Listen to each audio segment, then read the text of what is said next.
Hello and welcome to a little bit of a bonus video on Saturday, very late on Saturday. It may even have qualified as Sunday morning in the UK. I uploaded a video of WWE 2K15 predicting the results of Summerslam.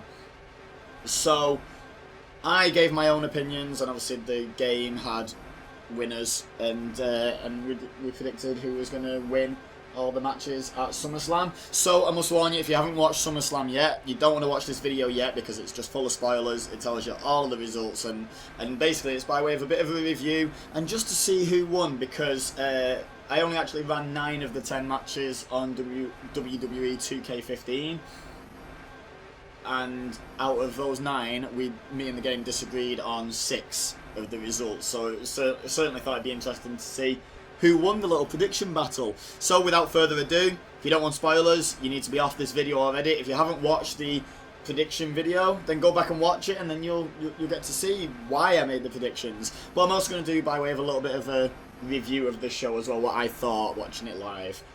So without further ado, on to the first match. And the first match was Artem versus Sheamus, which was a momentous occasion, this match at SummerSlam. They didn't touch on it on commentary, but this was actually the 1,000,000th time that Artem and Sheamus have faced each other one-on-one on pay-per-view. So it was quite a special occasion, really. In the previous pay-per-view, I think it was Battleground, Artem picked up the clean win over Sheamus. So I predicted a Sheamus win, because they need to make Mr. Money in the Bank look a bit stronger than they usually do. They need to start getting the hang of that, make him look like a credible threat and a credible champion for when he does cash in. Because what they tend to do is book and week, book and week, book and week, book and week, surprise you with the cash in, and it's like, that's great, the surprise, but we don't believe in this guy as world champion. Now you have to build him with the belt round his waist. The belt shouldn't make the man should make the belt. So, or the title. So that's the problem they have with Money in the Bank. So I said they need to have Sheamus win. I predicted a Sheamus win. The game predicted a Sheamus win, and Sheamus won. So that's that basically. It's 1-1 between me and the game. We both got that first one right. I thought it was quite a good match. At a certain point quite early in the match, the crowd weren't very into it. They were chanting for Sami Zayn and Enzo Amore and Big Cass and all that. So, but Artem managed to win them round, because Artem is a class act. He can put on a good match with anyone. I'm a big fan of Andy Artem in the ring. And he managed to win them over, and in the end they were into the match, so well done on that one.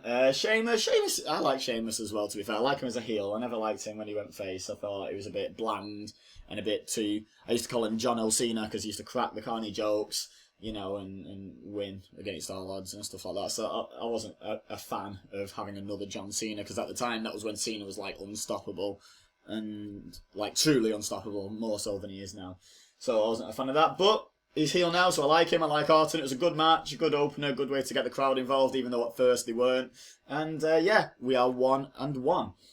The second match, which I thought was going to be on the pre-show, and we missed the pre-show because I had a gig for a couple of great bands that I'll link to in the description below. If you like your metal music, and it's pretty heavy, I'm going to warn you, it's not soft ballady metal. It's pretty heavy stuff, but it's really good.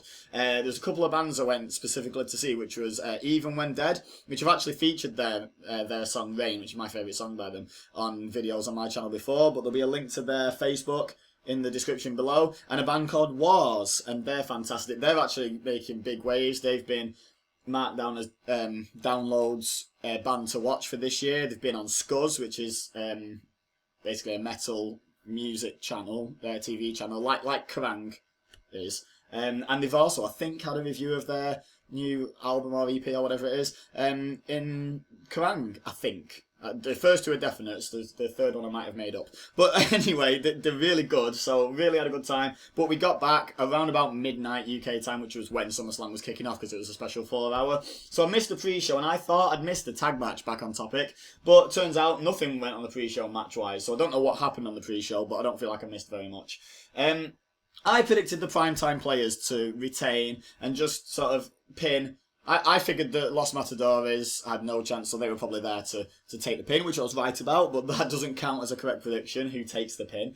And I said keep an eye on Lucha Dragons, and I said New Day do have a chance of winning, but my prediction is primetime players. The game predicted a New Day to win, and New Day won. So I'm currently 2-1 down against the game. The game is currently beating me in predictions of how they were going to book this show. I'm not mad. I'm not mad about New Day winning. I'm quite happy about New Day winning. I think they're a great heel act. Xavier Woods drives me mad at ringside.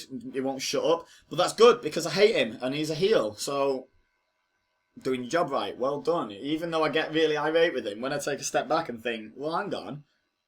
This doesn't get off my TV heat. I want someone to go outside the ring and beat him up. Which is the correct sort of heat for a heel, you know, that you want to watch him get beaten up, not you want him removed from your TV. So it's good, yeah. So yeah, New Day won. They pinned Los Matadores.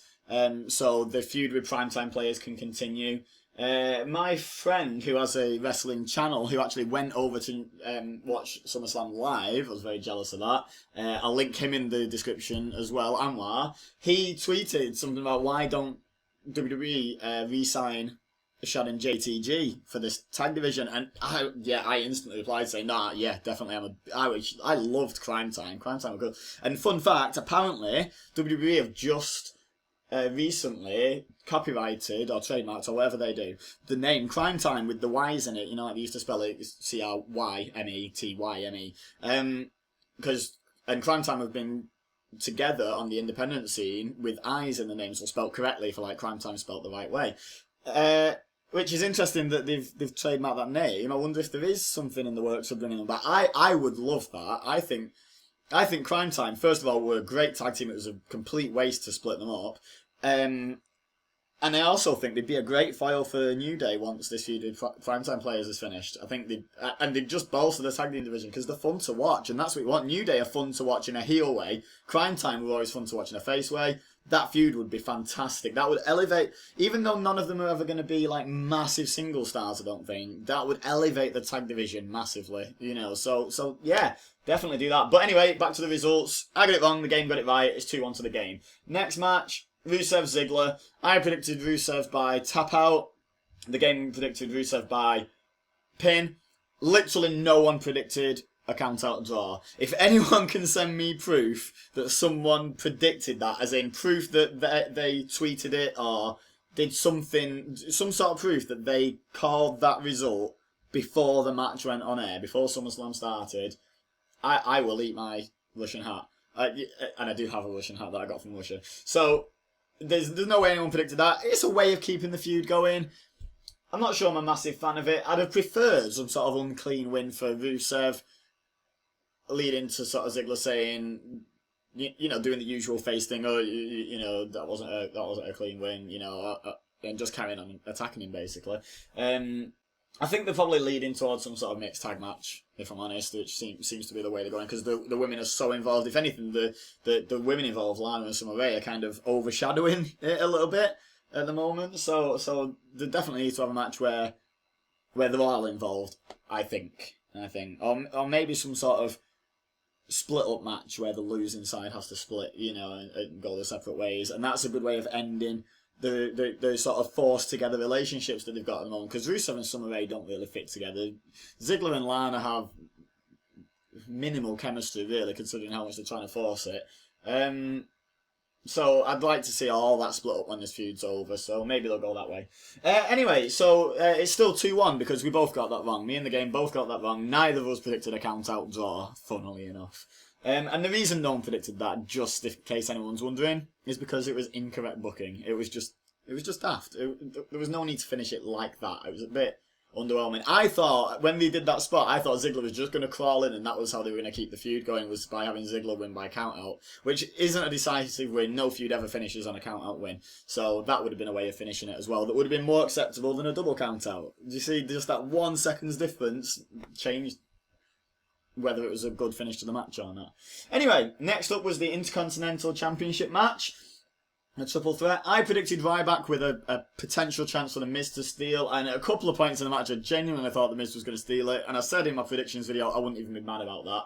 That would be fine by me. I quite like The Miz. The game predicted Big Show. I would not have been happy about this, and at one point I genuinely was watching, and there was there was a good false finish where I thought Big Show was going to win, and I was like, no. I was like, you cannot do that. Don't do that to me. But luckily, he didn't. And Ryback picked up the win by picking up Big Show's scraps, basically. Big Show knocked out The Miz. Ryback clotheslined him over the top rope and pinned The Miz.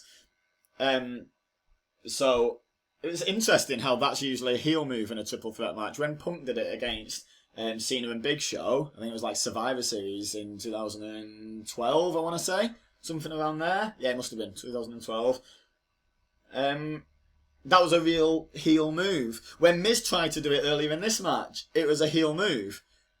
But there's no mistaking that Ryback's the face in this feud, and he just did it, and everyone cheered him for it. So it's interesting how you can do exactly the same thing as a face or a heel, and the crowd will just cheer or boo you depending on, well, usually depending on whether you're face or heel, but with the sort of crowd they had yesterday, just depending on whether they like you or not. Luckily for Ryback, the crowd liked him, so he got away with it. So I predicted that right, the game predicted it wrong, so it's now 2-2. I've evened up the score, which is fantastic. Now, the celebrity match was next. Stephen Amell, I couldn't pronounce in the predictions video. I watched the whole match and I still didn't really listen to how to pronounce his name, so I'm going to call him the Green Arrow. And Neville against Stardust and King Barrett. And I predicted the face win. I thought it was very obvious. I thought, you know, why would you bring in this celebrity to have him lose a match? So I predicted the face win with Neville picking up the win, and the game predicted, I think it was King Barrett to knock out the Green Arrow and pin him, which was an interesting take on it. But obviously the good guys won, as they should have, really, in that sort of scenario. I'll tell you what, as well, the Green Arrow, he wasn't bad. It's not the worst celebrity match I've ever seen, and he took a few bumps. He took the majority of the beating. He actually got involved. I expected him to stand on the apron, tag in, run a mark, tag Neville in, and then Neville get the win. That's literally what I expected him to do. You know, like, just learn a couple of basic moves, learn how to throw a fake punch and a fake kick, and then, you know, maybe a hip toss and that. But, you know, he was jumping off the top rope to the outside and, yeah, and selling moves in the corner. Not the best, obviously, but, you know, he's not a wrestler. But he was decent. I was quite impressed with him. But anyway, the good guys picked up the win, and I'm now 3-2 up over the game. So I'm winning the prediction game now. Now, the next match was the Shield versus the Wyatts. Obviously not. It was 2/3 of the Shield against 2/3 of the Wyatts. It was Reigns and Ambrose against Harper and Bray Wyatt himself. I predicted the Wyatts any which way but clean. I predicted a Ambrose heel turn, a Reigns heel turn, an Eric Rowan return. It's easy for me to say. The one thing I didn't predict was a Shield win. I just didn't think that was going to happen. I've got to be honest. It doesn't seem like it's ready for the end of this feud yet.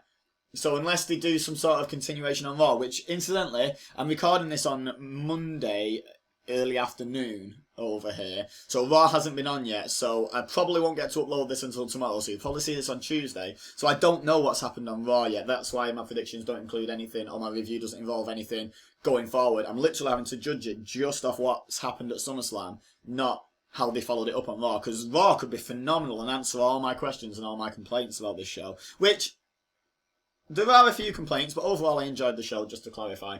But yeah, getting back to the match at hand, it felt like a finish to a feud because it was a clean win. And Reigns pinned Wyatt, so it felt like an end to the Reigns-Wyatt feud as well, which is where this all came from Money in the Bank. So it was weird. I didn't think the feud was ready to finish yet. Unless Eric Rowan really isn't ready to come back yet, and therefore they can't do what I sort of predicted, which was turning it into a 6-man tag at the next pay-per-view with Sting, because Sting was originally rumoured to be involved in this feud somehow. So unless they're going to come back to it a bit later down the line once Rowan can come back, you know, sort of revisit the feud, which I wouldn't be against, because, you know, they're always going to put on good matches. But yeah, it was odd to see Reigns pin Wyatt. I'm sure he pinned Wyatt. I was pretty tired last night, so if I get any details wrong, it's not because I'm pretending that I watched it and I didn't. It's because my memory's not the clearest, because I was sort of vegging in bed watching it for the entire duration. So if I remember something incorrectly, then my mistake. Just correct me in the comment section below. That's fine. But yeah, the game predicted the Shield to win, so it's all tied up at 3-3. So I was sort of laughing at the game almost, you know, predicting the Shield to win. I was like, that's not going to happen.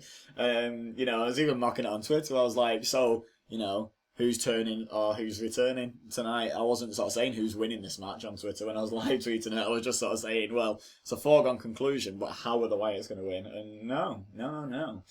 Anyway, next match. The next match was John Cena, the United States Champion, against Seth Rollins, the WWE World Heavyweight Champion, which, by the way, they need to start just calling the WWE title championship again, because it takes them too long. Every time they talk about that belt, they have to say WWE World Heavyweight Champion, or every time they talk, that's every time they talk about Rollins, or they have to say WWE World Heavyweight Championship when they talk about the belt. And sometimes it just feels like it takes half of Raw saying WWE World Heavyweight Championship. Like, that takes up 1.5 hours of Raw, the number of times they have to say that.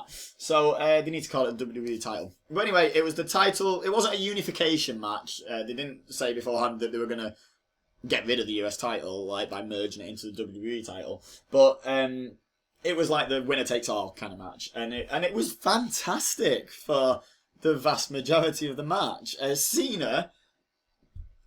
I can honestly say I am now a Cena fan. Round about 2009-10, I loathed Cena with a passion. And even later than that, all through 2011, 12, probably even 13, a lot of 2014, probably even as recent as that, I loathed John Cena.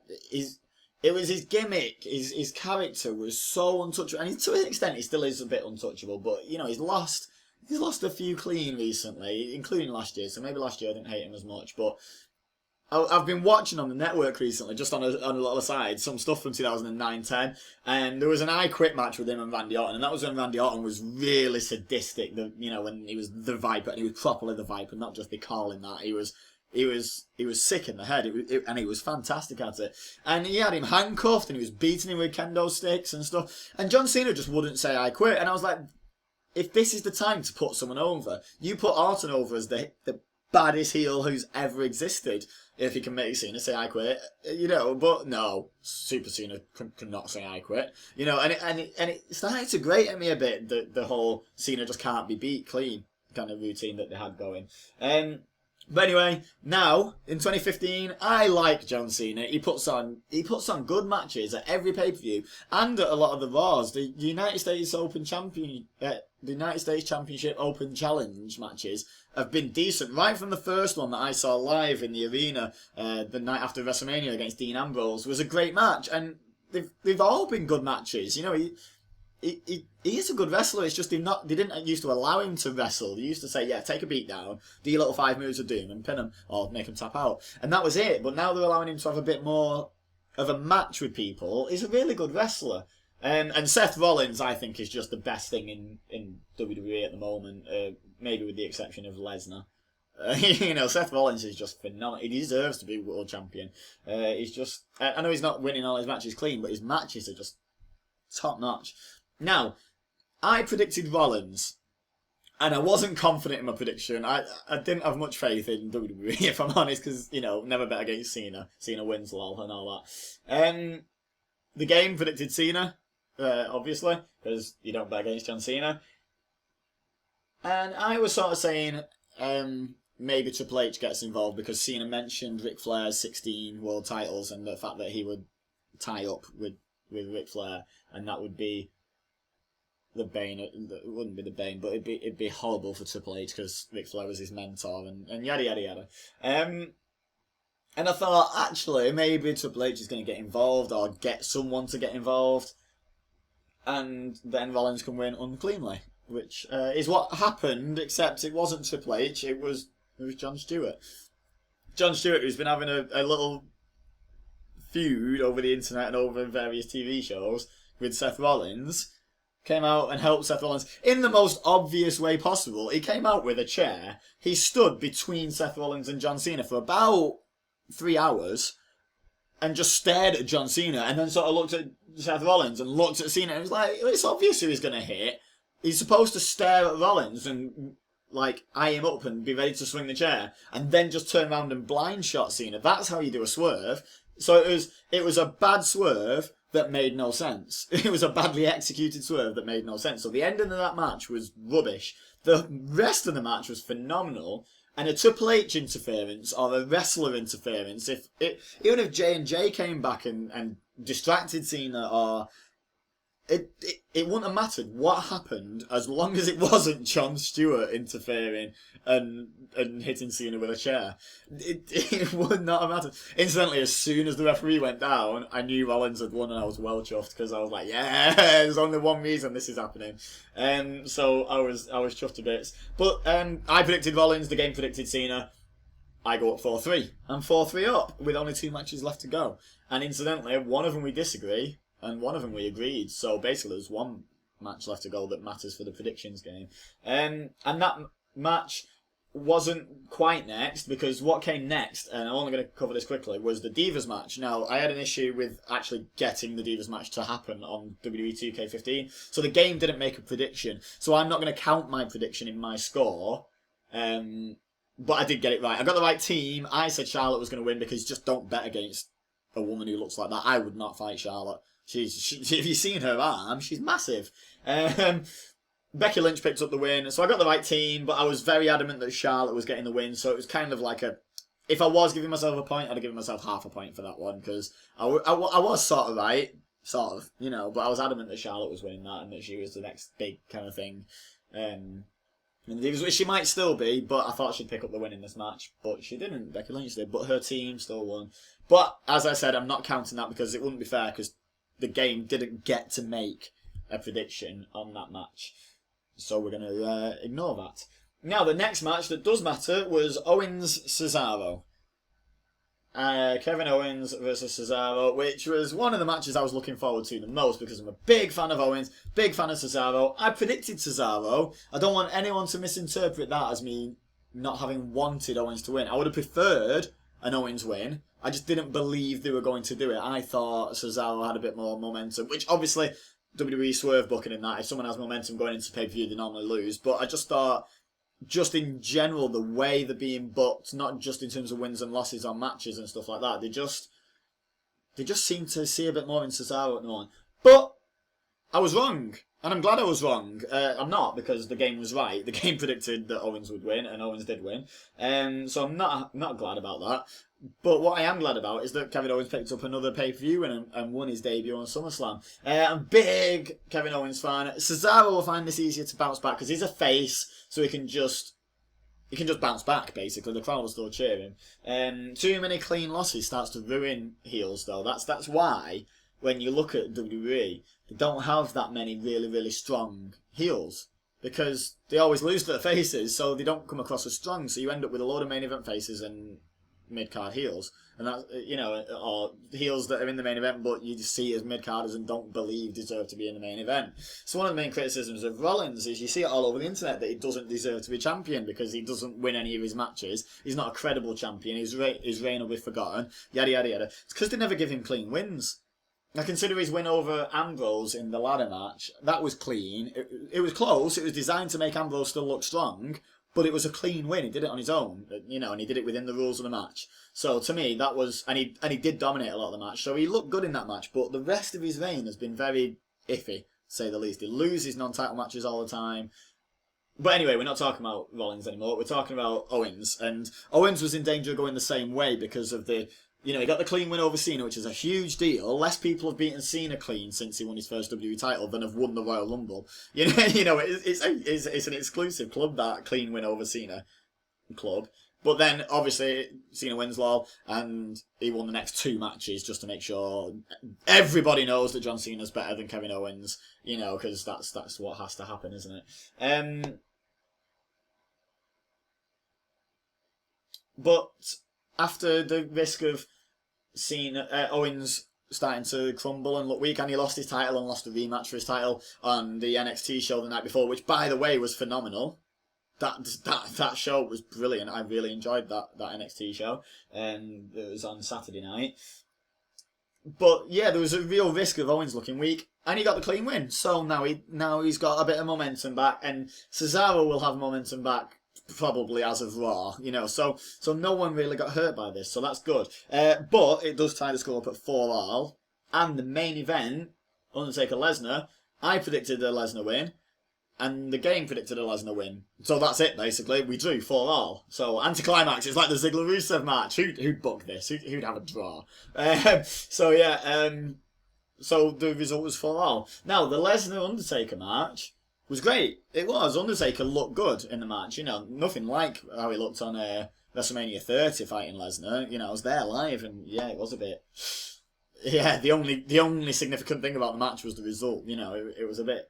I mean, obviously, there's rumours flying about he was fighting through an injury or he got injured during the match early and stuff like that, which is fair enough, but you're still judging the performance, you judge the results, not the excuses, don't you? So it's, so yeah, he looked a lot better in this match. I enjoyed this Lesnar match as well, because I do enjoy the matches where he just tears through people and throws them around the ring for half an hour, then pins them. But this match was a bit more give and take, and basically it puts Undertaker right on a pedestal because, you know, he's clearly better than John Cena, he's clearly better than Roman Reigns, clearly better than Seth Rollins. It puts him on that pedestal because he actually puts up a fight with Lesnar, and Lesnar's the measuring stick in WWE these days. So, you know, it's good. As soon as Undertaker won, we'll talk about the finish in a minute, as soon as the Undertaker won, I realised I was wrong to predict Lesnar. Lesnar winning would have been the wrong booking. I did it, I couldn't decide the whole time, and I decided on the spur of the moment during recording the video that I had to go with someone, so I picked Lesnar. With hindsight, I knew instantly that I should have picked Undertaker because that was the correct way to book this feud. Lesnar had won 4 out of 4 matches with Undertaker, so if they wanted to continue the feud, Undertaker needed to win. How they did it was, again, a bit baffling. It was the same as...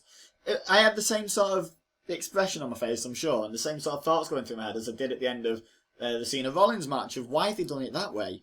Like, I understand it not being a clean win because Lesnar's just untouchable at the moment, so don't have him lose clean. But, and I get that Undertaker's somehow supposed to be heel at this stage in his career when, you know, no one's realistically going to boo him for long because he's got so much respect, you know, over the years of his career and all the amazing matches he's had. I get that he's supposed to be the bad guy in this, but that sort of the referee in the wrong position, Undertaker taps out to the Kimura lock, which is fair enough if you're going to put over a Kimura lock, great. But then, to have the timekeeper ring the bell. When has the timekeeper, the same timekeeper that's always worked there, ever seen a thing like the Cena Rollins match earlier in the night? The referee gets knocked down. John Stewart comes in and hits John Cena with a chair.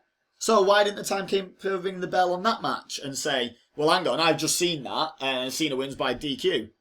Keeps his title, doesn't win the world title. That's how that match should have gone down. If we're to assume that's the same timekeeper, why didn't he do that then? I mean, it may be explained on Raw that he's he was paid off by The Undertaker or by the authority, and The Undertaker can become like a corporate Undertaker or something. I don't know what they're going to do with it, but the point is, it didn't make any sense on the night. And I know they can explain it away afterwards, but for the main event, you've got to have a finish that makes sense. Now, I predicted if Undertaker was going to win, you'd see Kane again because of Lesnar taking Kane out, and you might get Mask Kane back.